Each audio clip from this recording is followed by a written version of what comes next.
A warm welcome to all present here today for the Changemaker 20 Summit, where visionaries and change agents unite to catalyze global transformation. Through collaboration and innovation, we embark on a journey to address challenges, inspire action, and forge a path to a brighter tomorrow. Together, we shape the future we aspire to see.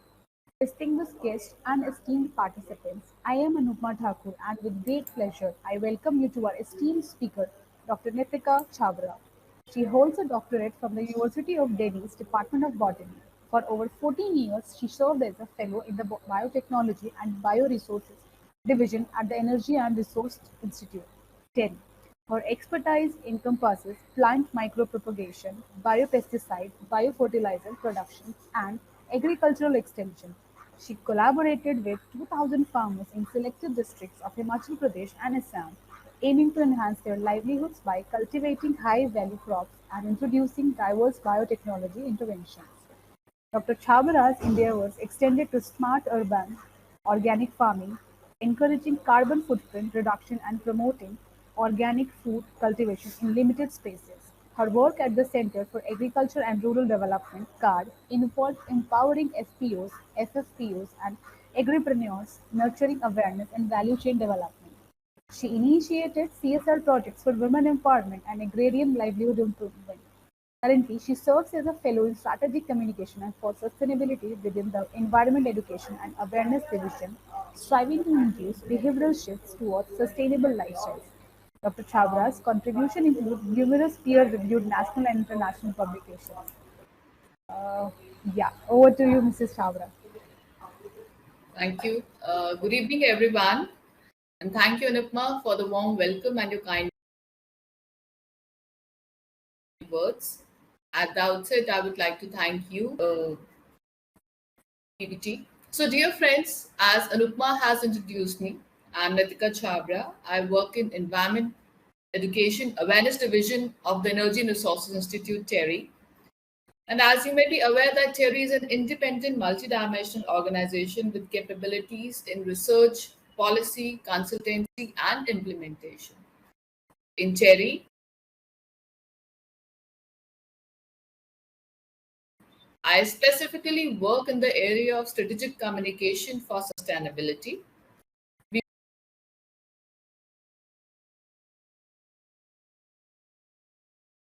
on issues of environment sustainability and definitely nutrition and food security is an integral part of it. Next slide, please. Topic of talk, that is building capacities to mobilize youth in agriculture. I have divided my talk into 4 segments for ease of understanding. I'll be talking about Indian agriculture scenario, reasons for agri-brain drain, why youth is drifting away, and what opportunities exist for them, what more we need to do to encourage them. So we know that India is one of the major players in agriculture sector worldwide, and agriculture is the primary source of livelihood for approximately 55% of India's population. Now there is some accolades also where we have the largest cattle population, we have the largest area planted for wheat, rice, and cotton, and we are the producer of milk, pulses, and spices in the world. It is the second largest producer of fruit, vegetables, tea, farm fish, cotton, sugarcane, wheat, and rice. The economists in the country, they have estimated that agriculture and food industry in India, which is valued around $450 billion, is growing at a pace which is 12 to 14%, much faster than the economy. This acceleration is because of the increased consumption, which in turn is due to rapid increase in our population, rise in income level in both rural and urban setups. We know that both the genders work these days, so we have rural income families. And definitely there has been shift in food habits, and there's a growing popularity of comfort processed food. Has achieved a self-sufficiency in terms of its agriculture production, but still there is a threat to our national food security. And there are various reasons for it. that climate change is no longer something which is discussed in seminars, in conferences, in closed doors, right? Reality which all of us are witnessing today. We see change in cropping patterns, even the sowing seasons have shifted, and there are extreme weather conditions, natural calamities. We all were witness to what happened in Delhi a few weeks back. And you must be aware that recently India has had to suspend the export of non-basmati varieties of rice after heavy monsoon rainfall, as it had damaged the crop which was supposed to be harvested in winter. Likewise, we all are, facing this problem of sudden increase in tomato prices in the last 2 months because the rains have destroyed the crop. Contributing to the other factors are that the soils have become degraded because of injudicious use of fertilizers and pesticides, so that because of which there is a dip in our crop productivity. Agricultural land is also shrinking because of non-agricultural activity. Then there is inefficient supply chain networks. Definitely, infrastructure is something which requires attention, and they're fragmented land holdings, which is impacting a production and distribution system. And to add to the list of the problems, we have aging generation of farmers and youth is staying away from farming. And you know that 40% of population in India is youth, and 60% of India's population resides in rural areas. And out of these, only 20% of the youth population in rural areas is opting for agriculture as an occupation, which is a very minuscule number. So, to sustain the agricultural sector, India needs qualified young individuals who can devote themselves to farming. But the sad part of the story is that the youth who graduates in agriculture drifts away to professions other than the agriculture. Next slide, please. Talking about why agriculture seems less lucrative to the youth, there are a number of factors for that. Can we have a next slide, Anupma? First is risk of crop failures. As the unpredictable, previous slide, please. As the unpredictability of weather has increased, so have the chances of crop failures. I think you need to go one slide back. Then increasing agricultural input cost. And because of that, the farming itself becomes very unsustainable for the price for the produce. And with the increase in climate variability, there have been an increase in pest infestation, and there's a shift in cropping pattern, which has resulted in decline in crop productivity. Market uncertainty is another issue which eats away the farmer. There are fluctuations in demand, in production, making it farmers to get the right value for their produce. Because of this, there are, in fact, farmers dump away their produce, and at times there is something which we call distress selling. So they just sell at any rate. They're not getting the right price for their produce. Then there is poor infrastructure, there's lack of post-harvest management, there are less number of storage facilities, cold chains are not in place, there is lack of processing technologies, or even if they exist, they are not reaching the farmers. So there is a gap which needs to be bridged. To top it all, there's also social. In fact, this is a very, very critical factor why youth is moving away from agriculture. There is a social stigma and a lot of parental pressure. In fact, in one of the sessions where the Changemaker 20 Summit had organized, and there was a beautiful session where the panelists were discussing how society creates wrong perceptions around agriculture. Agriculture is considered as outdated, physically demanding, and financially unrewarding profession. There is no recognition, support, and social standing for farmer in the society. As a result, parents who are in farming profession do not want their children to enter in this domain. Then there's Also, issue of fragmented land holdings. You know that over 86% farmers in the country are small and marginal farmers with land holding of less than 2 hectares. So such fragmented land holdings, the output is less, input is high. So the parents and the youth do not find it a lucrative profession at all. Youth is also not aware of the various technologies which exist. There is poor or no awareness about schemes which are there for financial support and subsidies. Then there are also financial implications. If suppose I want to enter into this agriculture domain as a first generation farmer, I will be deterred. It will be a biggest deterrent because there's a cost involved. There's a capital required to carry out farm. So as a first generation farmer, the cost itself would be so high that I will be kind of, I will take a back step. I can't enter into farming. And also, there is a heavy trend of youth migration from rural to urban areas to find employment. In fact, based on there's a report by World Bank, it has been speculated that by 2050, half of the Indian population will be urban. At the same time, it is estimated that the percentage of the workers who are in agriculture domain, they will drop from 58.2%, which was recorded in 2001, they will drop to 25.7% by 2050. Next slide, please. Talking about the opportunities which exist for youth if they opt for agriculture. A previous slide, I guess. I'm sorry, I think the order has changed. Can we move on to the next slide and then come back to the strategy slide? The slide number 5. Yeah. So realizing, see, there are different opportunities which exist.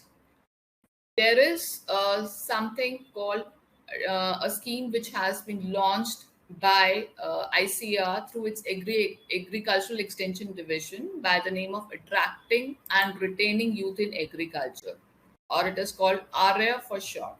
And this particular scheme has been in operation since 2015-16. The project is operational in 25 states through various KVKs, and one district from each state is participating. The aim of the project is to attract and empower the rural youth to take up various agricultural and allied sector enterprises for sustainable income and gainful employment in the selected districts. So under the project, rural youth are identified and oriented towards entrepreneurial skill development, and they established their micro enterprise units in various areas like bee farming, mushroom farming, seed processing, etc. And they have created successful economic models in villages, which is very crucial to catalyze and energize youth to become entrepreneurs in rural areas. And they can also be, kind of beacons for other, because we know that in the farming sector, a farmer will not take a technology unless and until when a co-farmer would be, using that technology. So they believe, I mean, it's like seeing is believing. They don't take technology just like that. They want to see the technology in action. So likewise, these youth, they act as, kind of ambassadors for these allied sector, agriculture allied sector technologies, so that the others in the vicinity are inspired to take up these skills. And we know that skill development of rural youth will help in regaining their confidence levels to pursue farming as a profession. And ARIA has reported that 4,280 youth have been oriented for establishing micro entrepreneurial units in these 25 selected districts. The next is National Center for Management of Agricultural Extension, or MANAGE. This center was established in the year 1987 at Hyderabad by Ministry of Agriculture and Farmers Welfare, Government of India. And Manage is envisioned as a pioneering agricultural extension management institution in the world with a mission to impart managerial and technical skills to extension professionals in agriculture and allied sectors, besides functioning as a technical arm for Ministry of Agriculture and Farmers Welfare. So it runs various programs for different stakeholders in agriculture sector. It also imparts training to agriculture graduates to become agripreneurs. One such program that they run is called ACABC, that is Agri Clinic and Agribusiness Center program. I have worked in this particular program.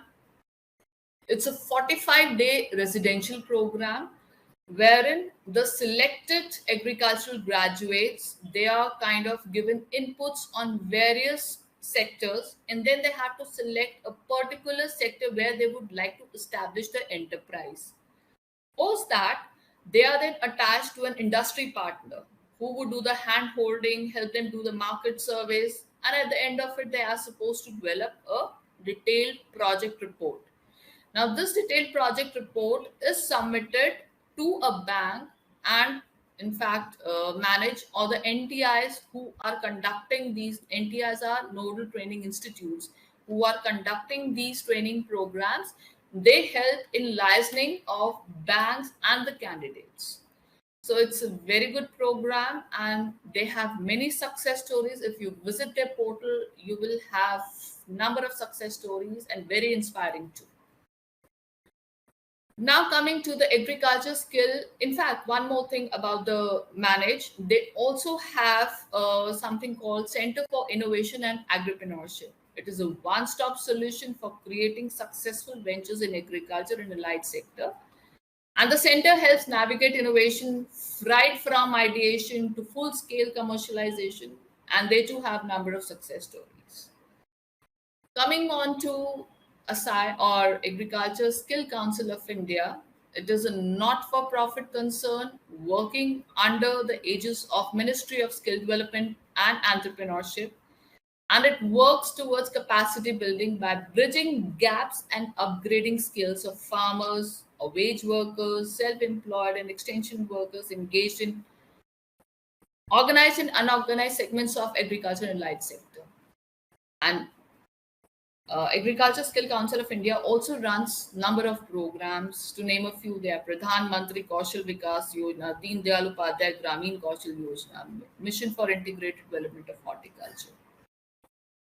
So on the list that you're seeing on the right side of the screen, these are some of the areas under agriculture and allied sectors which have been promoted by all these three agencies.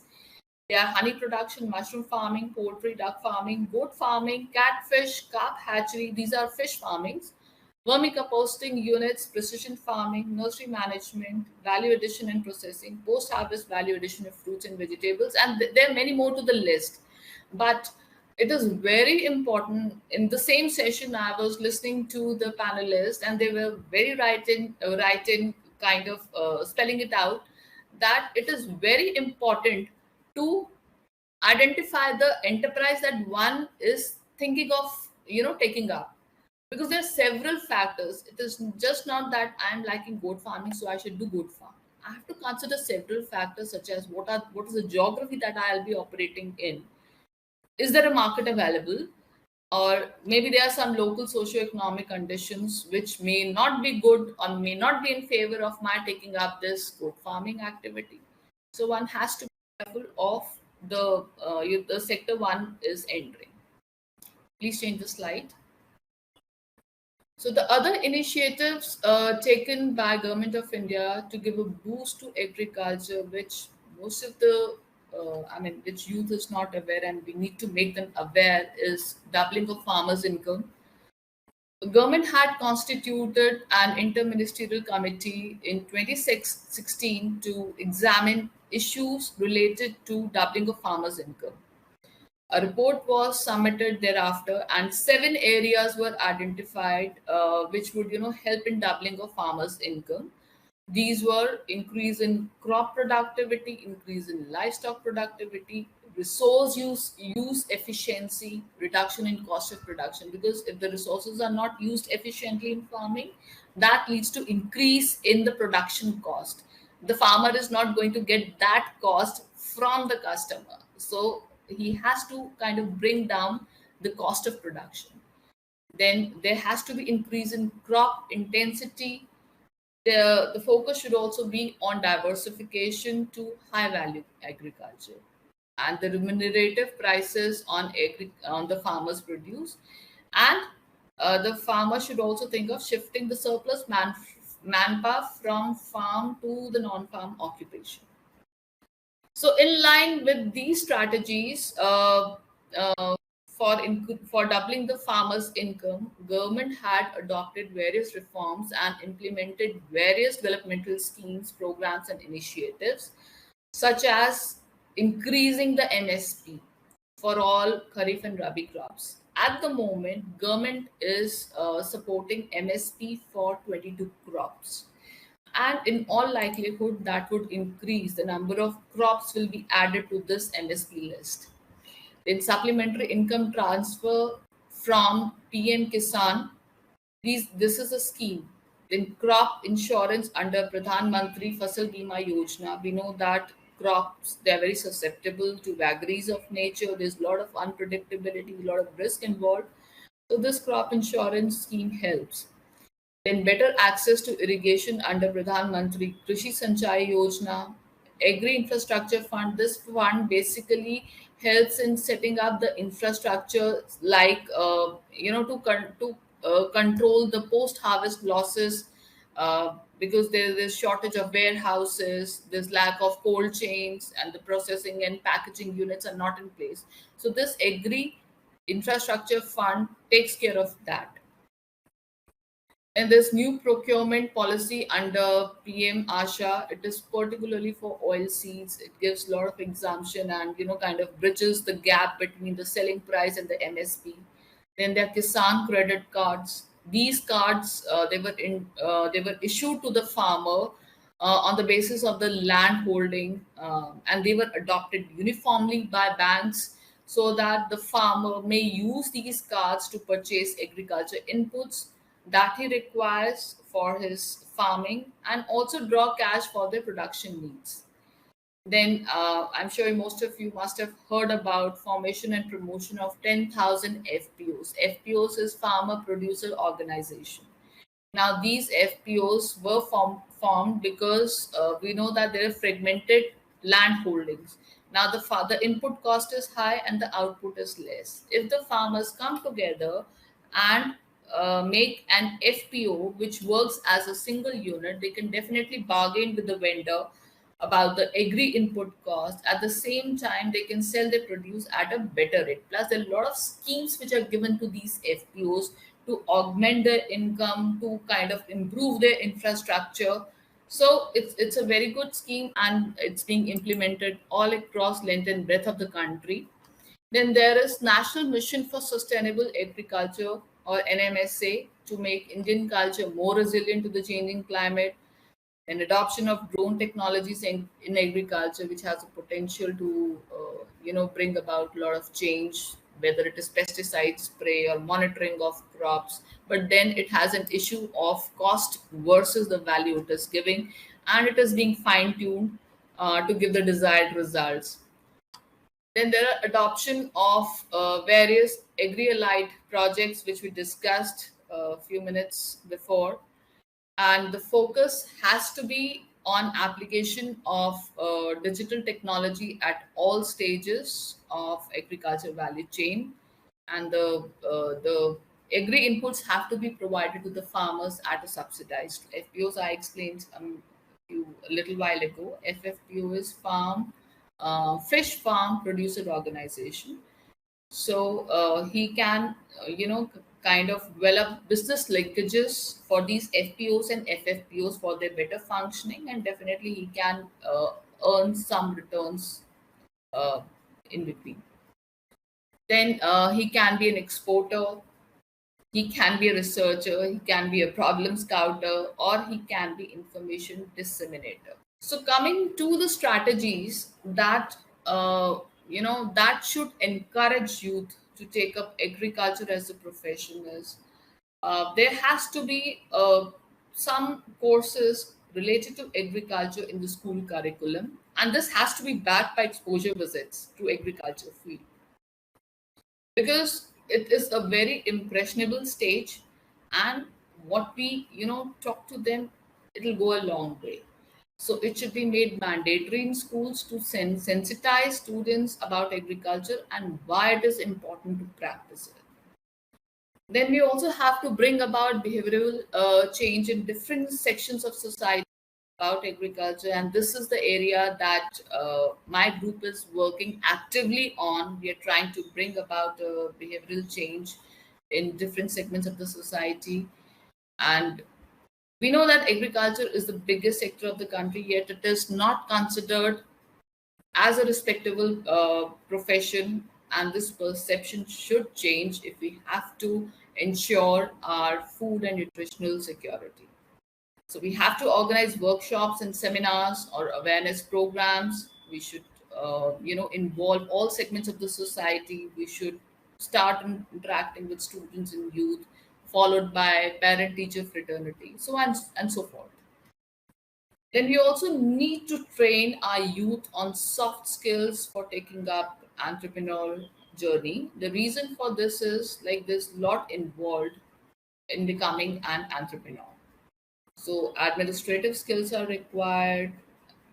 I mean, there are different problem solving skills are required. How you have to, network with the people. There are a whole lot of, skills, soft skills, which an entrepreneur requires to make his or her enterprise successful. So we need to focus on developing soft skills. We should also showcase the success stories of entrepreneurs at different print and social media platforms. This will definitely motivate our youth because we know most of the youth today, they are kind of very much into social media and online platforms.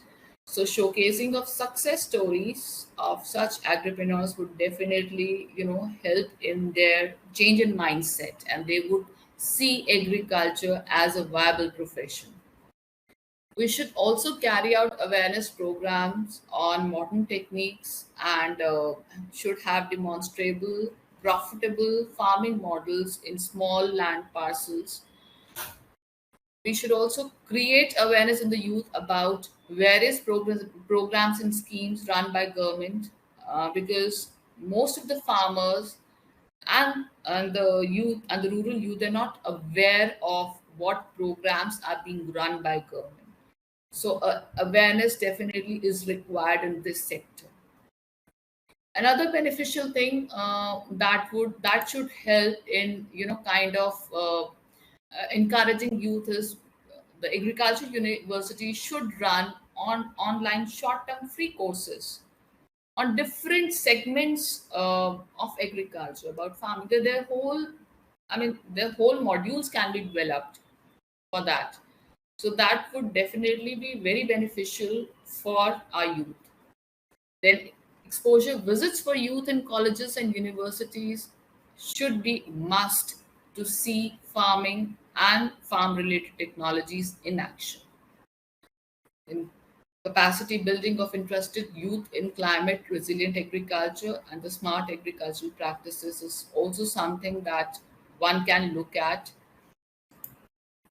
And we know that organic farming, we all know that how use of chemical is harming our soils, is harming our health. So youth can be motivated to attend such workshops which talk about organic farming or how you can go about the certification procedure and what are the good agricultural practices that one should adopt so that one is not only able to cater to the domestic market but can go beyond that and reach international market as well. Then we also need to link social media to agriculture. Because by interconnecting agriculture and social media, youth can be directed towards you know, rerouting the needed innovation and technology into the agriculture sector. Then we also need to incorporate more of digital education component in our curriculum of curriculum which is taught to the agriculture graduates. The reason being that if you see most of the entrepreneurs which are there, which are coming, the white collar, and people who are leaving their job, white collar jobs, and entering into this agriculture domain, most of them, they're IT profession. This was talked about in the same session also, and it is a very valid point that people who are leaving the white collar jobs from IT sector, they're entering into agriculture domain, but the success rate is not to that an extent because they don't have the backing of knowledge of agriculture.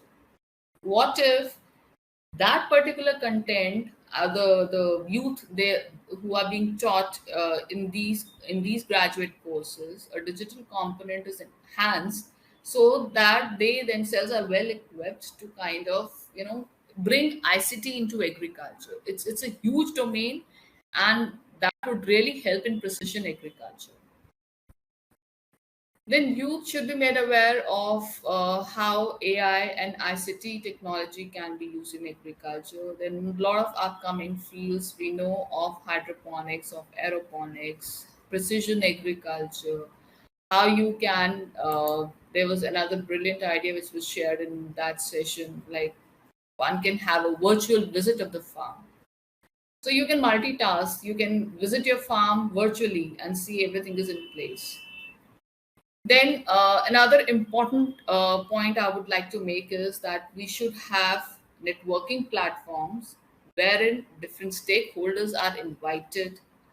Uh, those stakeholders would be from industry, from agriculture, there would be youth, there would be government officials from from the financial institution. So all stakeholders at one place and discussing about agriculture. Definitely a lot of networking, lot of problems would emerge, a lot of solutions would also come out.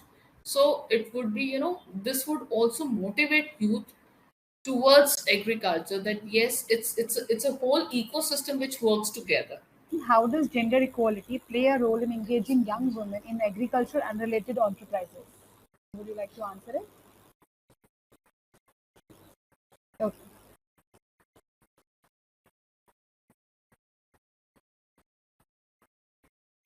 Sure. See, when we are addressing youth as youth, we mean both the genders, right?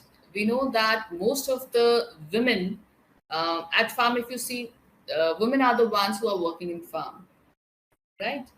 And when this scheme of making of 10,000 FPOs came, so it made mandatory for women to be part of, the what you say, the team which kind of controls the FPO, right?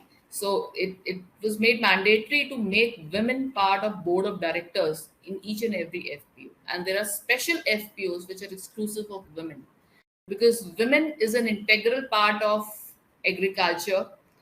Agriculture cannot happen without women. So definitely gender, I mean, I would say, I mean, being myself a woman, but being unbiased also, women has a very important role to play. So be it like, if you see, I mean, not only the farm activities that I'm talking about, every aspect of agriculture or the allied sectors, right from farming to processing, women is an integral.